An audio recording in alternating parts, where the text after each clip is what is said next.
It's the next level. This is a mistake. I shouldn't be here. Hi there. You're probably saying, this is a mistake. I shouldn't even be here. Welcome to the Time Variance Authority. I'm Miss Minutes, and it's my job to catch you up before you stand trial for your crimes. So let's not waste another minute. Settle in, sharpen your pencils, and check this out.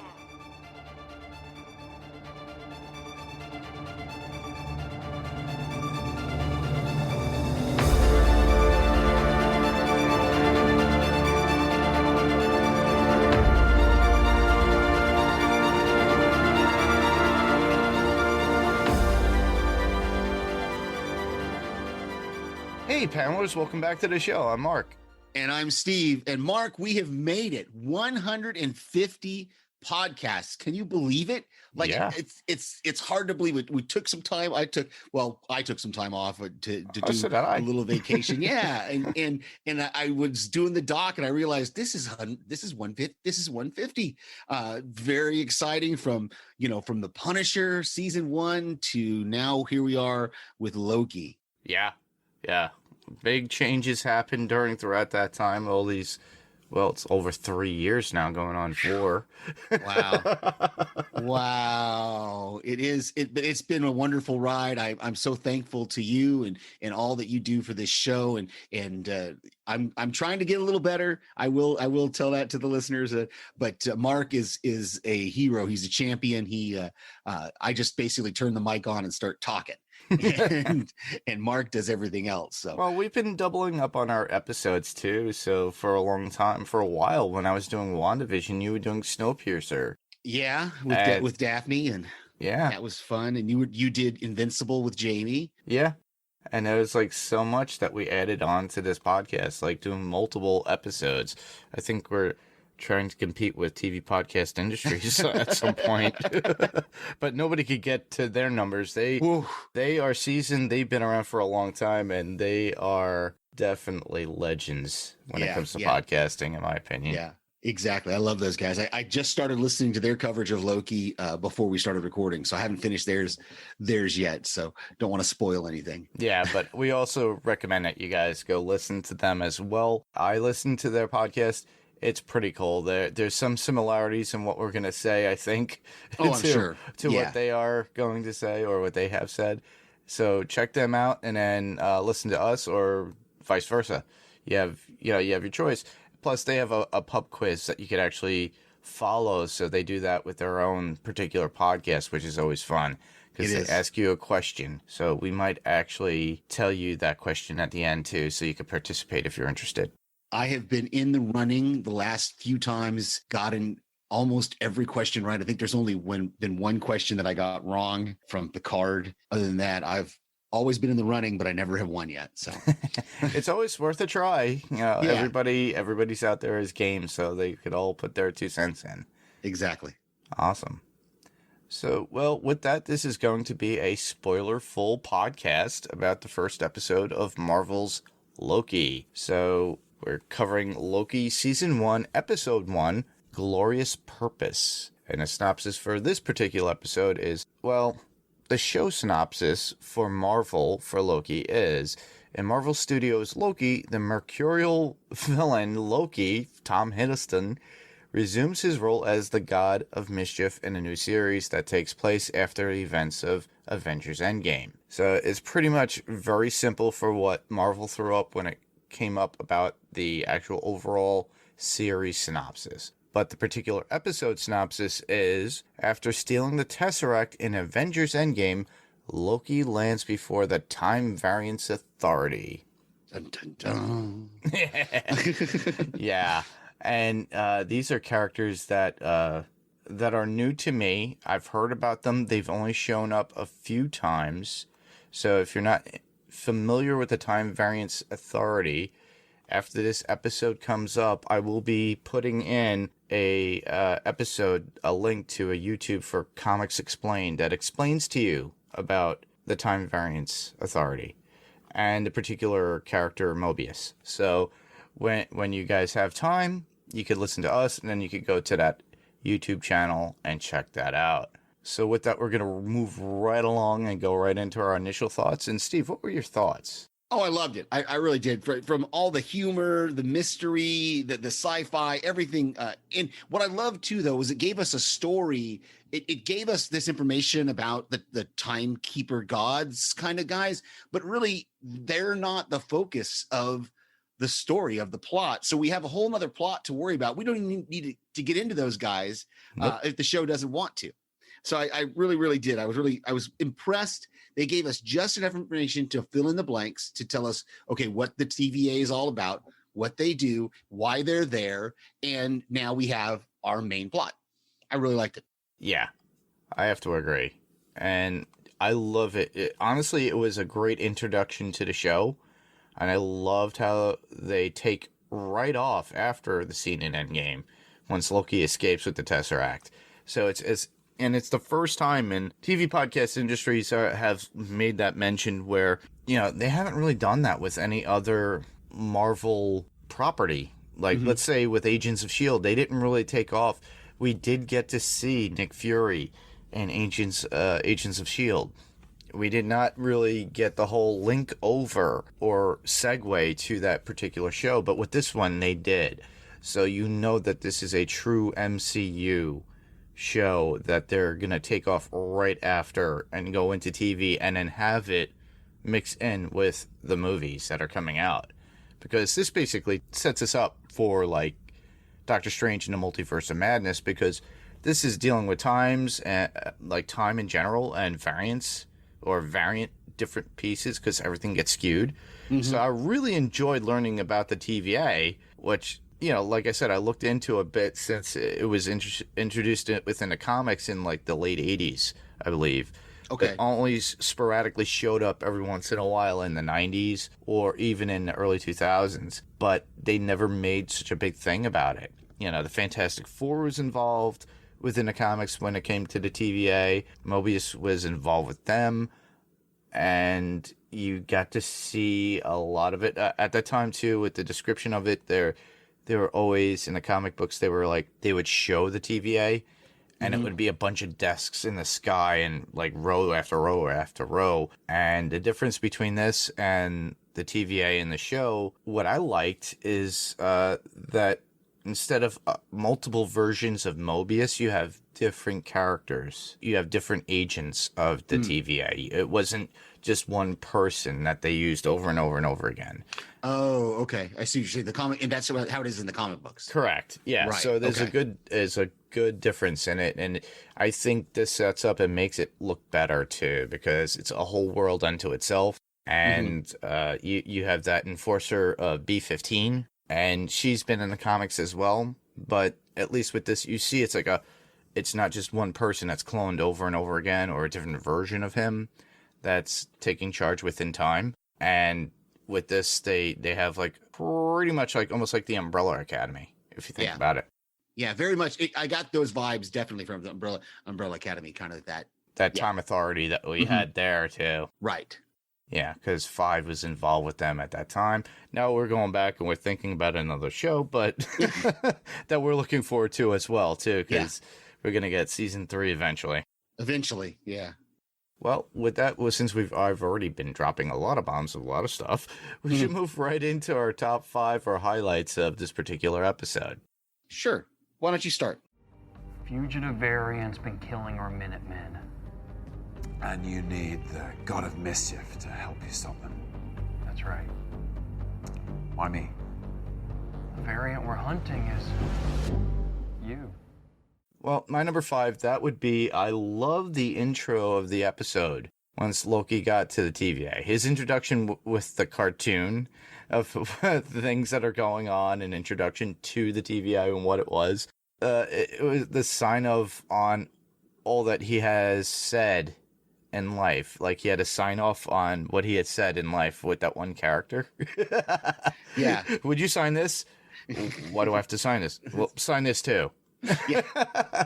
Plus, the way he was taken out of his Asgardian leather, as he said, because he loved it. He goes, "This is true Asgardian leather," and they just like strip him away with it with like a ray gun or something. But Yeah. within that, you get to, a lot of women will probably enjoy. You get to see Tom Hiddleston naked, but he falls through some sort of portal, and then yet he's in his prison garb from the TVA.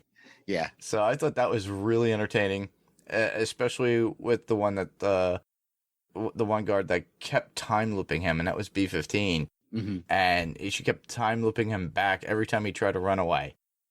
And he was confused. The one thing that I love too is that he was confused that he was a robot going through the detector That was for hilarious. spiritual aura. He was doubting himself. What is with that? Of all things, I know you're the god of mischief, but geez, I was like, am I a robot? Am I? I'm afraid to go through it. And then he finally goes through it. It's okay. What's that? And he gets like a little image, like a Polaroid of like his spiritual aura. Yeah, that was great. Yeah, and that's my number 5 also, is just that opening sequence, that 12 minutes of just sheer fun and humor, and but also introducing us to the mystery of what what we're going to be seeing throughout this season. I was totally sucked in. I loved it. In fact, it wasn't until the title card came up, I didn't realize that we hadn't seen the title yet. And I was like, oh, wow. And I paused it to see, oh, wow, it's been 12 minutes, that we did this whole sequence. But yeah, everything that went on in that processing line that he was in, to the guard with the ticket, and the guy, he didn't give me a ticket, and then he zapped, I could go on and on about just that opening. Yeah. It was great because there were bits of it that we saw in the trailer. Like, we saw the guy sign off, "This is everything you've ever said." So we knew some of it was going to take. I'm really glad they didn't have all the funny bits, like you said, with the robot wanting to put him in his prison garb, and he's like, "This is his guardian leather." So it just was really, really great. And I've got some more in my next point that talk about the time variance authority, but that opening was just really, really just spot on, perfect. It was. Yeah, I enjoyed it too, and no wonder that the show is pretty much the highest rated Disney Plus show right now. Yeah, that's been watched. So apparently they got a lot of viewers regarding this, because we had WandaVision when we covered WandaVision, when Ben and then I had Damien, we had Ben. Mm-hmm. Ben as well as Greg. We had a great time doing that, and that was highly anticipated. People were like literally waiting overnight to watch this, because on the East Coast you have to wait till 3 a.m. to watch these things. Now, this was dropped, I believe, on Tuesday at midnight, and you didn't get it until Wednesday. So as soon as I came home from work on Wednesday, I had to watch it. Yeah. And you and I were talking about, hey, we're covering this. I was like, yeah, I already got my notes in. What? Yeah, you jumped on it quick. I wasn't able to jump on it quite that quick, but yeah. You've been away, so I understood. So I was like, okay, but I really wanted to watch it. I have watched it like 2 or 3 times, but I went with my initial thoughts with all my notes, because they are spot on for what my thoughts are overall. I didn't really have to add or take away. But yeah, this show has jumped out with full force, and they don't hold any punches when they're giving us what we want. So that was your number 5. So my number 4, well, I already mentioned it. This is the mix of equipment within the Time Variance Association, or the Authority. TVA itself. Right. So, like I mentioned before, it reminded me of the Umbrella Academy when Five gets stuck in that place to work there, and it's very similar to that. So it had that feel of the 30s and 40s, but with a mix of a new world to it as well. And I just really enjoyed that look, because you got a mix of a new world, because once you look out, when Mobius shows him this world, when they're walking through, it looks like something out of Star Trek, and he's looking at it like a spaceport or something. And he goes, "Oh, that's an illusion." No, it's not. And wow. But where he was before within the jury and everything else for the court, it looks very much dated. Even the offices look dated. Same thing with Casey when he encounters Casey at his office, and a whole bunch of things that were involved with that. The TVs on there with the characters or the cartoons, I really enjoyed that. And I just loved how they introduce everything with Tara Reid over, narrating everything too.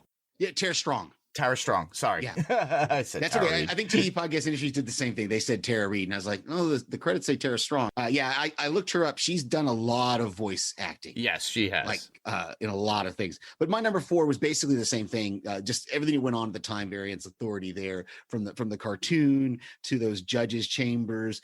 It opened up so much that we're going to get once we do get to Doctor Strange and the Multiverse of Madness, because I thought it was really interesting because it's one of those things that we've discussed it, but from my understanding of how it was explained, there currently is no multiverse. There's just the one timeline. And whenever somebody branches off to make a second timeline, that's where the TVA steps in and resets it. Because remember, he showed him that thing that he said, oh, it's getting to the point where it's going to hit the red line. Yes. And I don't know what that meant. I don't know if that meant it was going to be a permanent timeline if they didn't, or they have reset. multi versions of a timeline. Yeah. So it gets splintered and splits off, very much like what the Hulk was dealing with Doctor Strange Master in Endgame. She mentions it. And Hulk was telling her then, if you remember back in Endgame, she goes, you can't do this. You're going to disturb and you're going to branch off all these different timelines. Right. And then the way that Banner explains it to her in his oral fashion, we could put these back, and that's what Captain America did. So I guess Captain America, if you think about it, putting everything back is pretty much almost like a villain in some sense, and the TVA should be going for him, but they kind of like hushed that up real quick. It's like, oh, we were expecting that.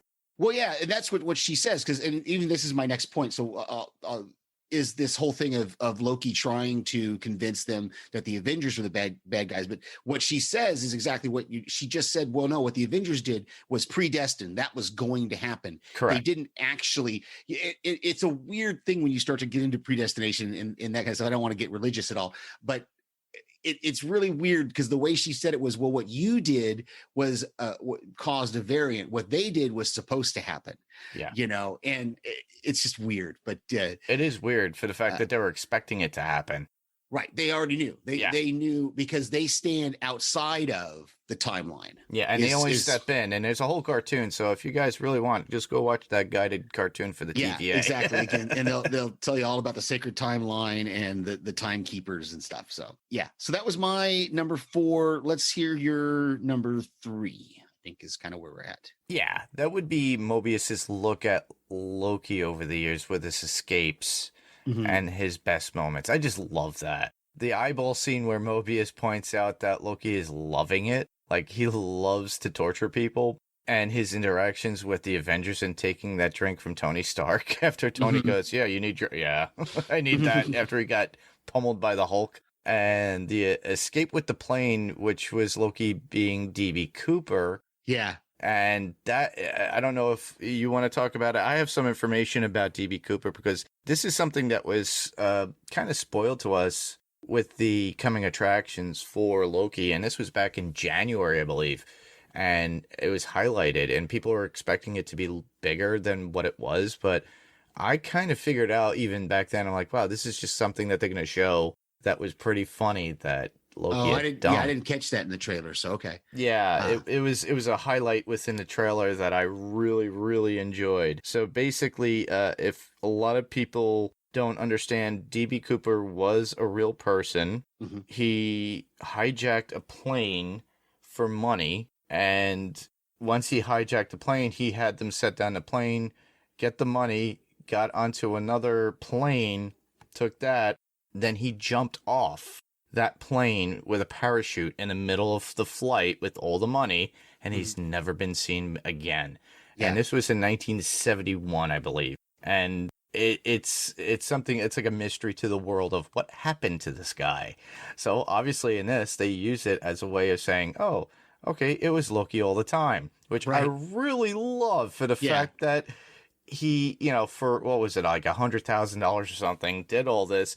So basically, I thought, wow, that is amazing how they could use this story as this Loki. real life story, right? And it was a bet apparently between Loki and Thor that he couldn't do something like this. Yeah. So this is obviously before the events of the Avengers, and before he tried to be evil Loki at that point. Yeah. But I thought it was pretty cool. Yeah, I'm right there with you. The whole DB Cooper. I've been fascinated. I was fascinated by DB Cooper for a while back, and kind of when I was in the 90s or when I was a kid, I remember reading about it. And if you there's been various theories and things of who he was, and even some TV shows have played with it. If you ever watch News Radio, there was an episode of News Radio where they kind of implied that Stephen Root's character that owned the radio station may have been DB Cooper, because he alludes to coming into a windfall of money in the early 70s and being able to start all of his businesses off or something like that. It's hilarious though, but yeah. So, and then of course, what was it? Was it Without a Paddle, the Seth Green movie where they went into the woods? And I think they had something to do with DB Cooper also. And I think so. Yeah. So, but my number 3 is kind of the same thing. It's very close to that. I need to go back and rewatch Endgame, to get exactly how Loki figured out that they were traveling through time, or did he overhear them saying it? Because I don't really remember. I mean, I saw him he was being arrested, and in the original, if you go back to the Avengers, right? That's the events from the very first Avengers where they arrested him, take him back to Asgard. Yes. And put him in prison. That all took place in 2012. Yeah. So yeah, it's just interesting the way they used that scene. And then, like I said, I guess he kind of figured out after Endgame that they were traveling through time, and that's why he says that. But it was funny. We had another funny moment there where he kind of tries to use his powers in the courtroom there, and he can't.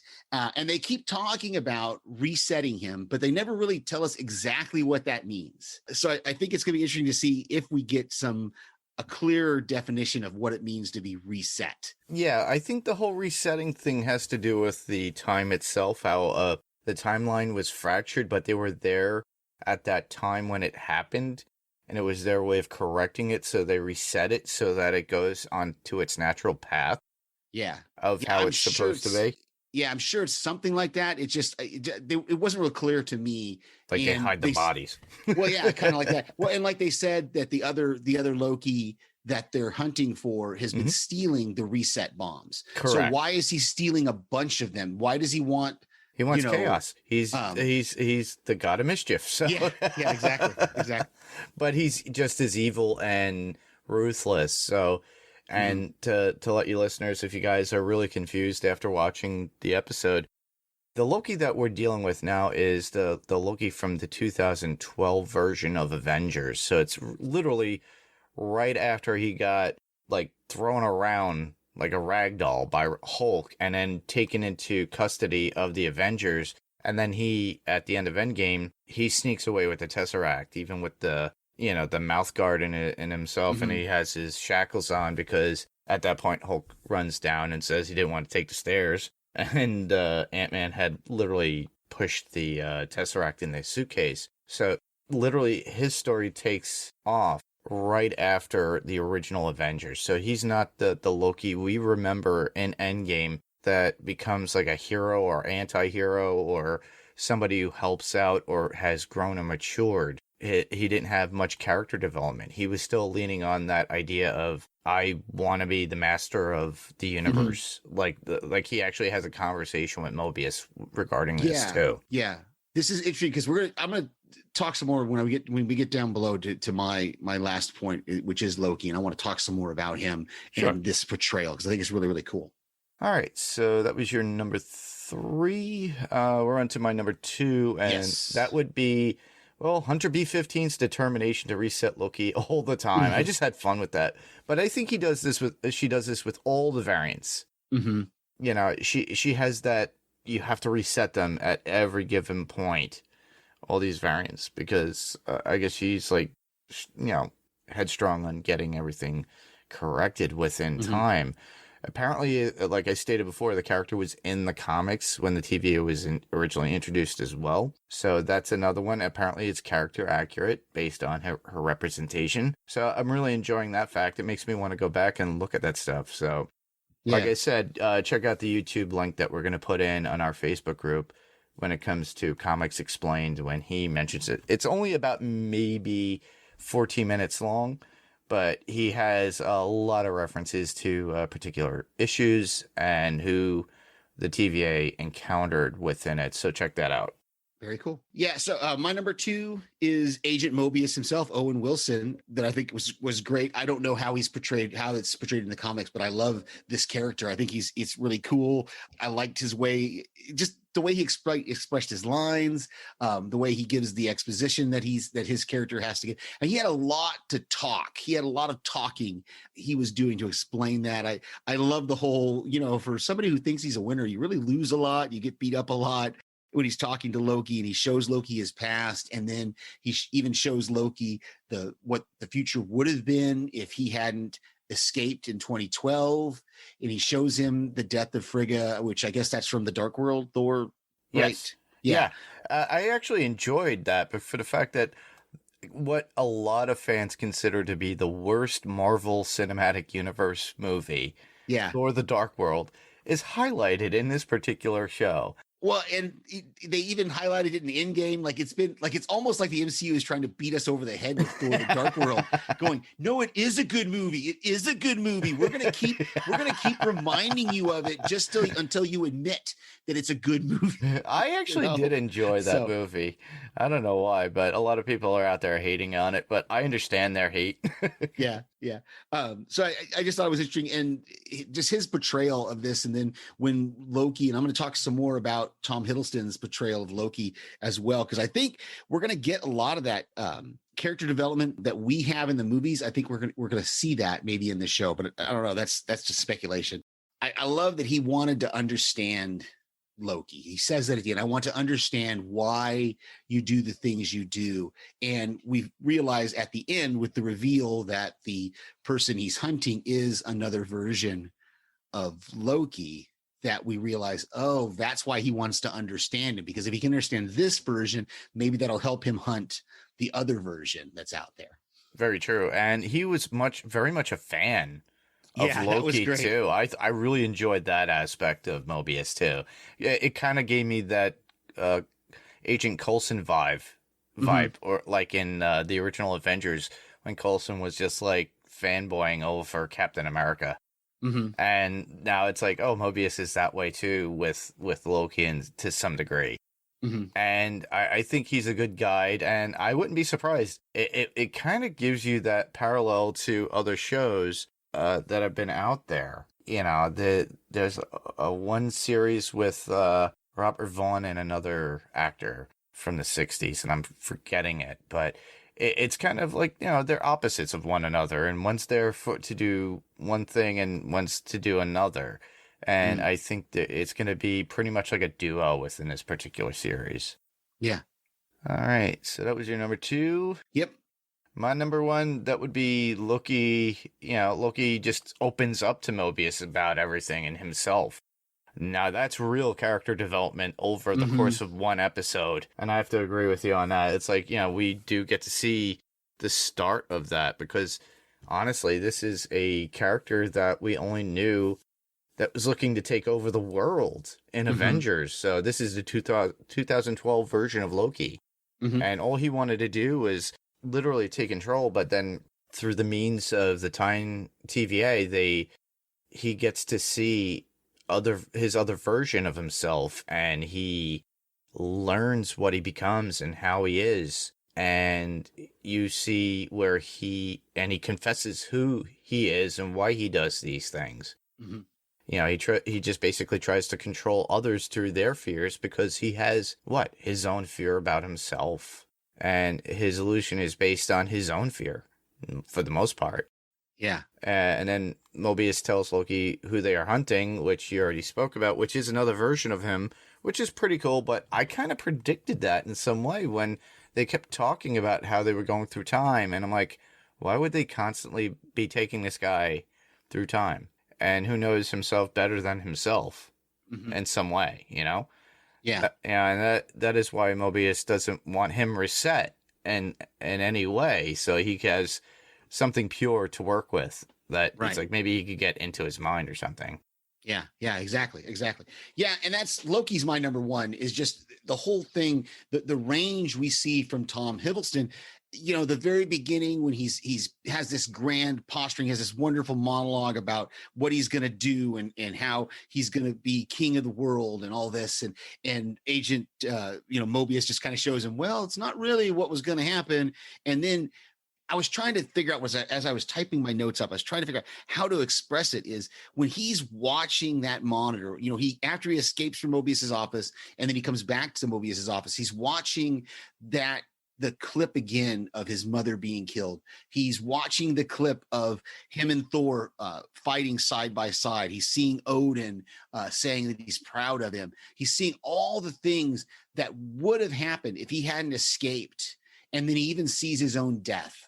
Yep. There. And the range of emotion on Tom Hiddleston's face, and even to that point where he breaks out when he laughs at it, but it's just amazing. It's just a masterful performance, I think, by Tom Hiddleston. And it just, I was awed by it. I'll put it that way. It had me in awe, from the moment, again, just the way he expressed himself with his face without not even saying a word as he's watching all that play out in front of him was just amazing to me. Yeah, his range is amazing within this particular episode alone. So I'm curious as to what we get within the next bunch of episodes that we do ahead for the season. And yeah, Tom Hiddleston, it's one of those things, if basically it's just like concentrating on him and that particular character. Yeah. And you learn to love his craft and what he does and how he's able to present himself. So yeah, it was definitely really cool. Yeah. All right. That was your number one, right? That was my number one. Yeah. So, you've got quite a few notes. I don't have very many notes. Well, I've already talked about some of mine. The whole take a ticket scene part. That it showed us that there is some menace to this TVA when that guy just gets zapped. Yeah. And we talked about DB Cooper, Casey. I loved the Casey character. I hope we get to see more of him. Yeah. That whole what's a fish. I want to know what I'm complying, what I'm, what threat I'm, what I'm being threatened with before I comply, or something like that. Just everything was great with Casey. I hope we get to see more of him and just see where he goes.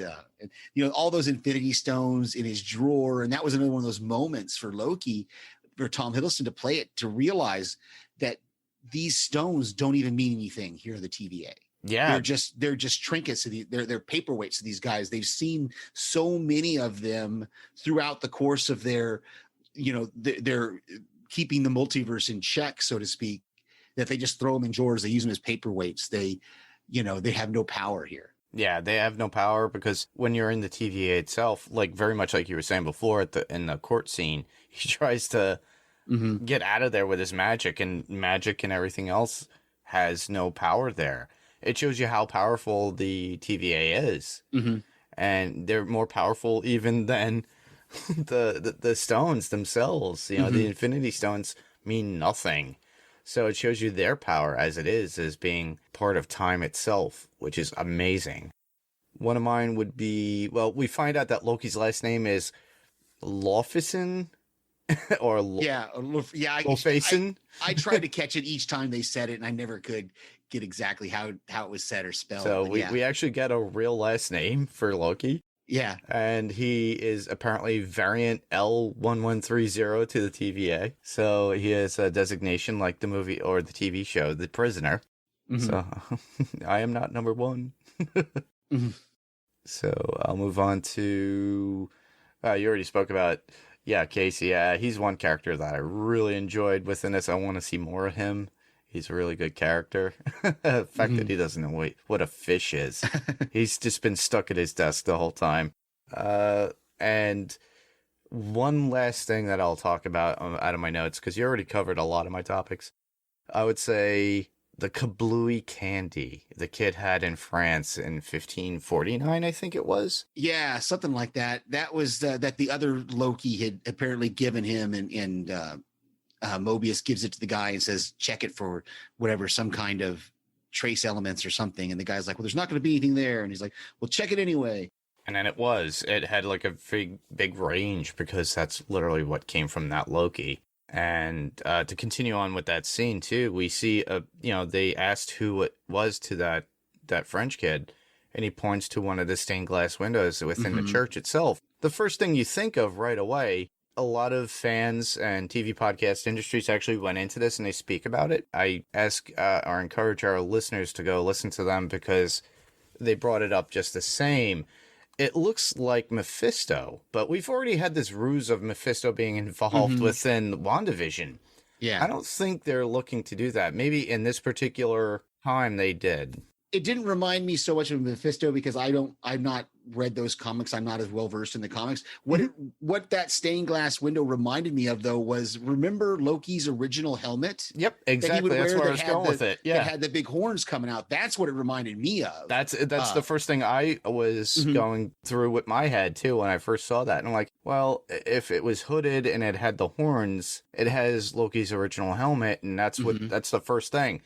But a lot of people love to read into these things when it comes to these MCU shows now on Disney Plus, and to me it's pretty cool. And that's the first thing I thought of was Loki, and that was Loki with his horns. But a lot of people are attributing it to Mephisto, and Mephisto, if you listeners don't know, in the comics, he's pretty much like the devil of the Marvel Cinematic Universe, or Marvel Universe in the comics. And the reason why they had to call him Mephisto, because they couldn't, during the days of the comics code, you couldn't talk about the devil.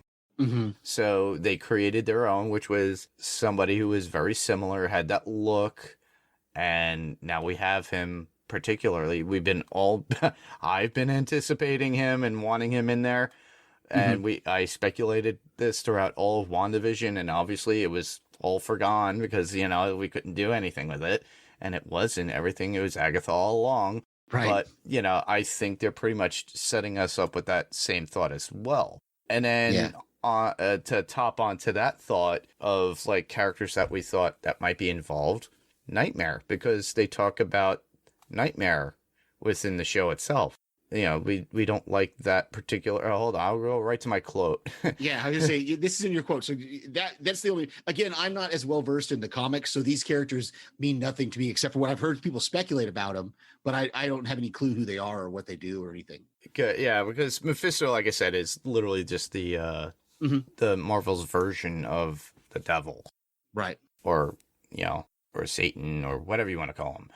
But they mention in this quote states from Loki saying, "This place is a nightmare," and then Mobius just turns around and says, "That's another department. Now that department I'll help you burn down." Yeah. So that I thought was pretty funny too, because that was during their walk, and you got to see how expanded that world is, the TVA is, because the science is off the charts when it comes to this, because you see flying cars and everything. But Nightmare was a big part of Doctor Strange too. Originally that was supposed to be for the Multiverse of Madness, but they changed it. Now it's just going to be the straight Multiverse of Madness. They're not putting Nightmare in there.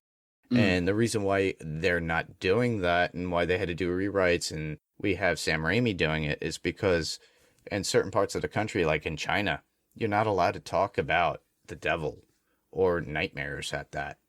So they're trying to skew it to a point where it works out. So they're just concentrating on this multiverse, which makes a lot of sense. So eventually I think this is literally just about Loki in general, and the evil version of Loki, and who overcomes that.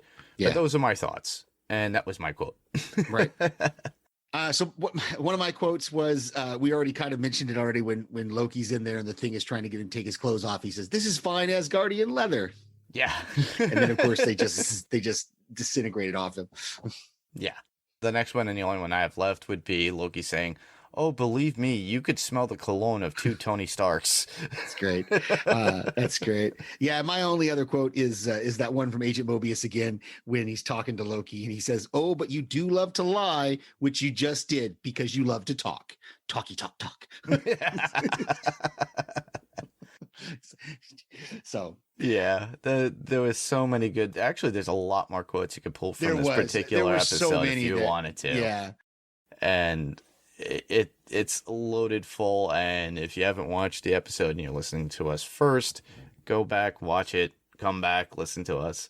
It's the best thing we can say to you. But with that, we'll move on to some news. So a lot's been going on within the Marvel world, or even in comics adapted to movies and shows. So, well, we're all awaiting the Spider-Man No Way Home trailer. And a lot of movie theaters in the United States, and they have it out in Europe and elsewhere in the world right now, and they have to wait for Sony to give them that code to release it. So we don't know when it's going to drop. And I was assuming that it was going to be on Tom Holland's birthday, which was like last Tuesday in the beginning of June. And it didn't happen. I was so eagerly awaiting. I thought it was going to happen, and it didn't.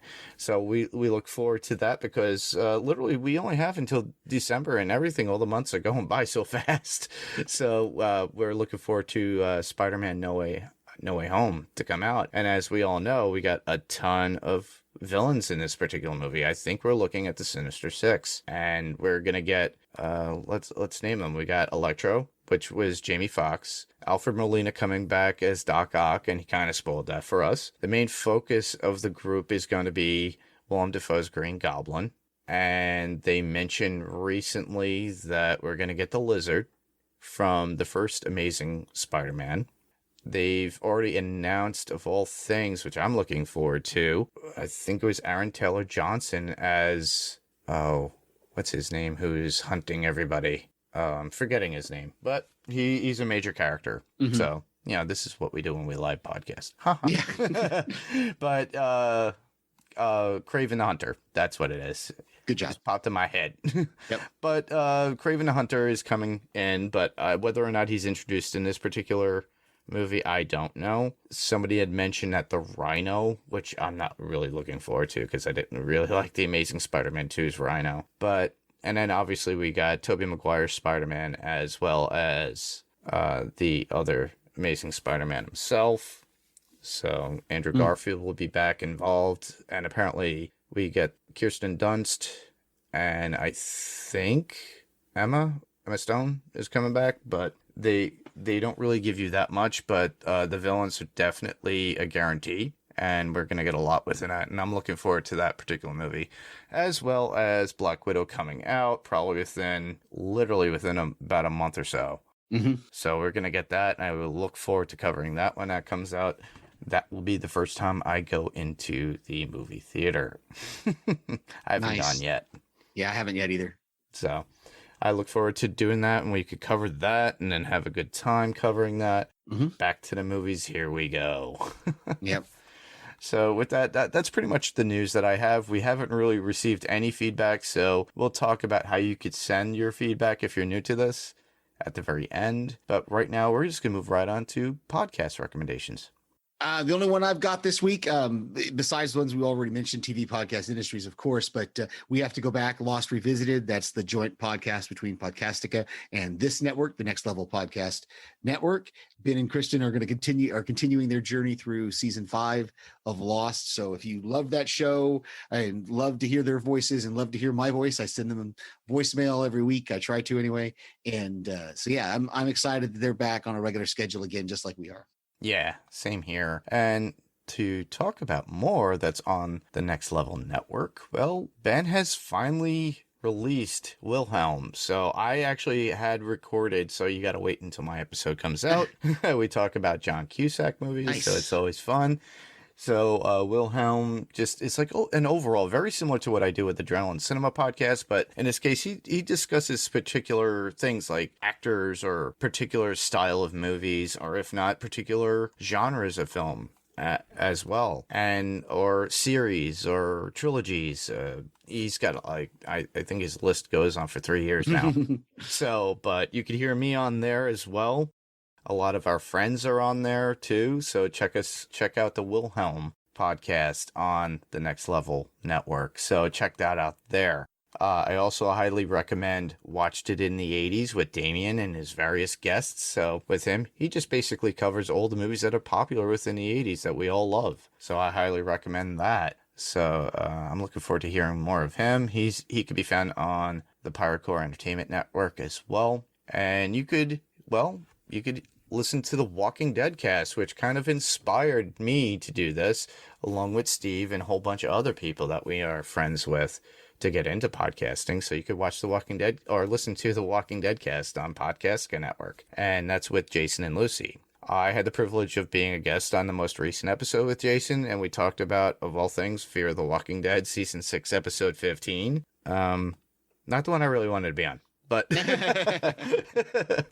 I try to love Fear more and more. I enjoy what they have. I love the actors, but the writing is just getting very, very bad over its course of existence. So I'm just hoping that, and you'll hear it in the particular podcast, how I always really want some of the Fear characters to move on and move into the main show, which is regular Walking Dead.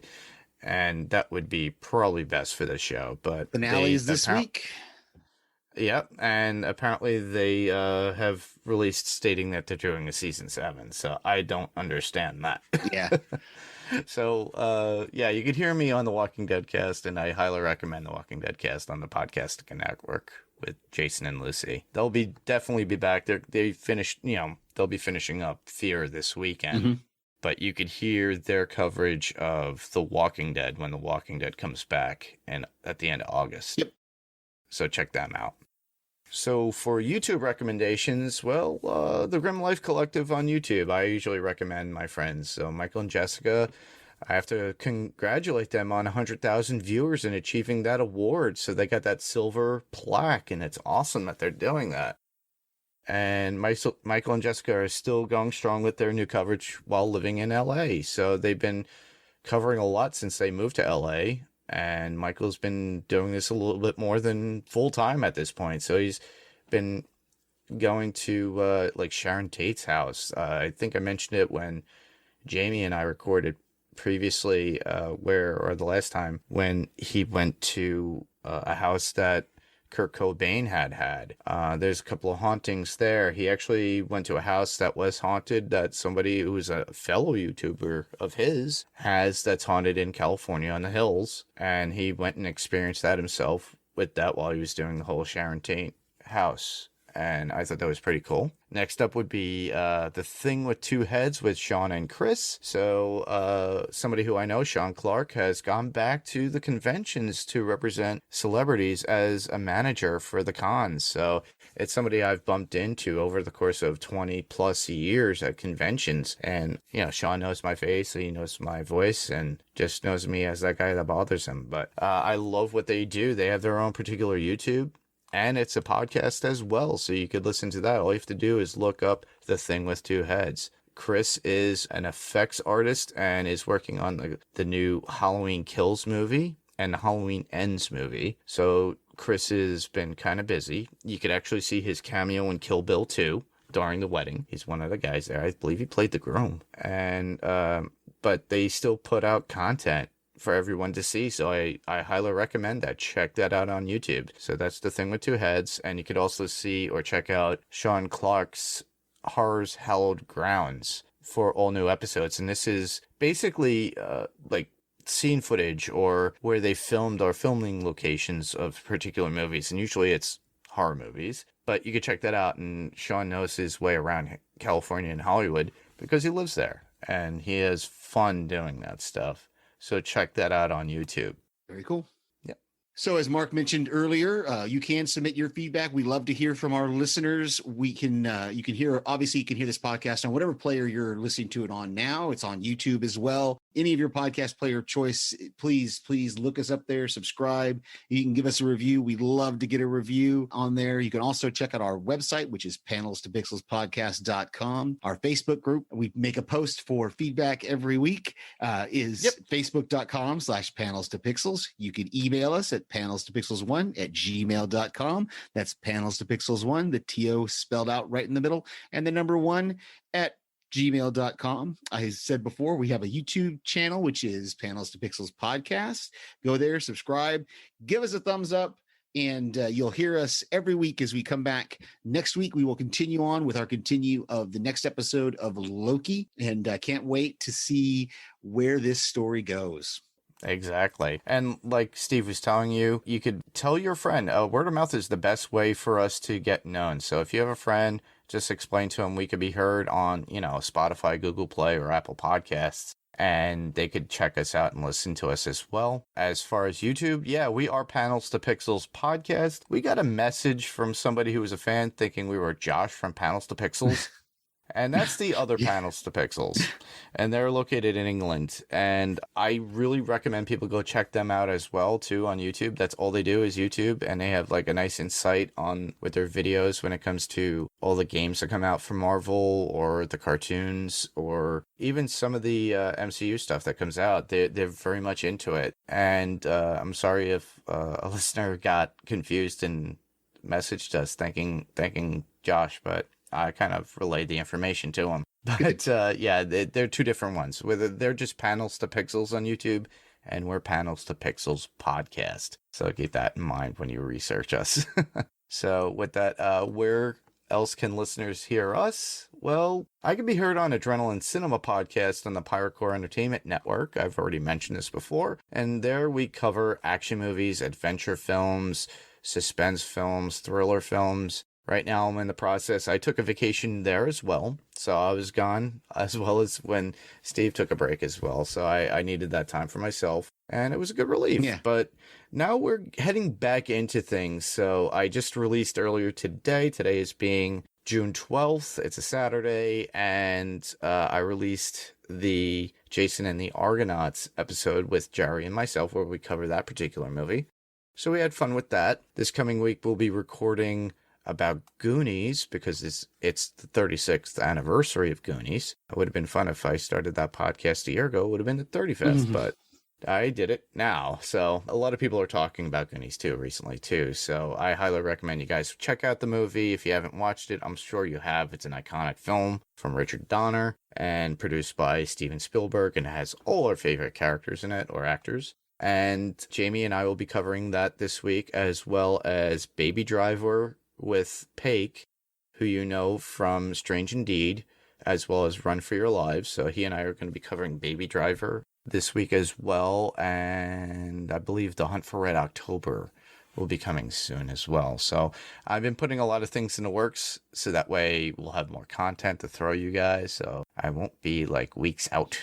Very cool. Very cool. And I send voicemails to various podcasts that our friends do, and they play them. So you can hear my voice there for many of our friends' podcast. And of course, right here on Panels to Pixels. And eventually you'll probably hear him again on Adrenaline Cinema when we cover Predator or something. Yes. I think that was the movie you picked. I can't remember. Yeah, but that's cool. But pretty much that's our show. And I just want to thank everybody for listening. I'm Mark. And I'm Steve. And this was Panels to Pixels. And we'll see you on the next panel. Good night, everybody. Good night.